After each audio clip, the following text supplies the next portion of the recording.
नमस्कार, आप देख रहे हैं स्वदेश 24 और मैं हूं आपके साथ पूजा सिंह। उत्तर प्रदेश में निकाय चुनाव होने के बाद उसके नतीजों के घोषणा होने के साथ ही भाजपा ने अपना जश्न मनाना भी शुरू कर दिया था। वहीं भाजपा प्रदेश संगठन के महामंत्री धर्मपाल के नेतृत्व में निकाय चुनाव के परिणाम के दूसरे दिन से ही बैठकों का दौर भी शुरू हो गया। इसके साथ ही मिशन 2024 के लिए भाजपा की पहली बैठक नोएडा में और दूसरी बैठक वाराणसी में हुई। इसके साथ ही कई और बैठकों का दौर भी शुरू होगा। वहीं भाजपा को मजबूत करने के लिए समीक्षा बैठक करते हुए संगठन के पदाधिकारियों को जिम्मेदारी भी सौंप दी गई है।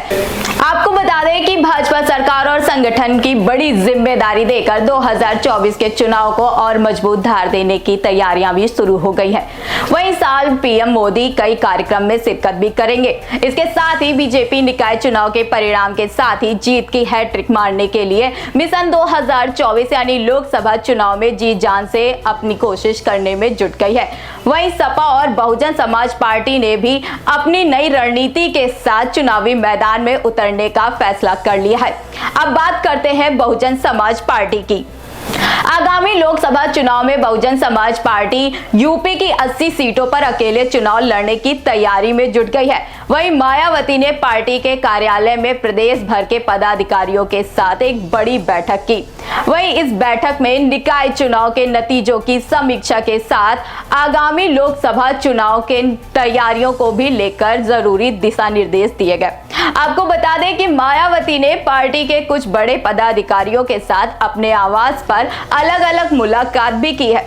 साफ जाहिर है कि आगामी लोकसभा चुनाव को लेकर मायावती कितनी गंभीर है। वहीं पार्टी पदाधिकारियों का कहना है कि लोकसभा चुनाव में बहुजन समाज पार्टी का गठबंधन दलित, मुस्लिम और गरीब से हो चुका है। और अब बात करते हैं समाजवादी पार्टी की। वहीं समाजवादी पार्टी के मुखिया अखिलेश यादव ने कार्यकर्ताओं को बीजेपी के अन्याय का हर स्तर पर संगठित होकर मुकाबला करने की हिदायत दी। साथ ही अखिलेश यादव ने कहा कि बीजेपी मक्कारों की जमात है, इसलिए वह अपने बचाव के लिए पुलिस प्रशासन का नाजायज इस्तेमाल भी करती है। वहीं अखिलेश यादव ने अपनी पार्टी के मुख्यालय में एकत्रित होकर नवनिर्वाचित स्थानीय निकाय अध्यक्षों, सभासदों और प्रमुख नेताओं को संबोधित करते हुए कहा कि बीजेपी की कोई भी ताकत वर्ष 2024 के लिए लोकसभा चुनाव में जनता के सामने नहीं टिक सकती। इसके साथ ही सपा प्रमुख ने कहा कि बीजेपी सत्ता का दुरुपयोग करके और बेईमानी से चुनाव परिणाम को अपने पक्ष में कराने की साजिश भी रच सकती है, मगर समाजवादियों की ताकत हर तरह से बीजेपी से ज्यादा है। वहीं अब हम एकजुट होकर बीजेपी के हर स्तर पर मुकाबला करके उनको मुंह तोड़ जवाब देंगे। इसके साथ ही पूर्व मुख्यमंत्री अखिलेश यादव ने यह भी कहा कि जनता भाजपा के अन्याय के अत्याचार के खिलाफ एकजुट हो जाएगी और उसके सामने 2024 के लोकसभा चुनाव में बीजेपी टिक नहीं पाएगी।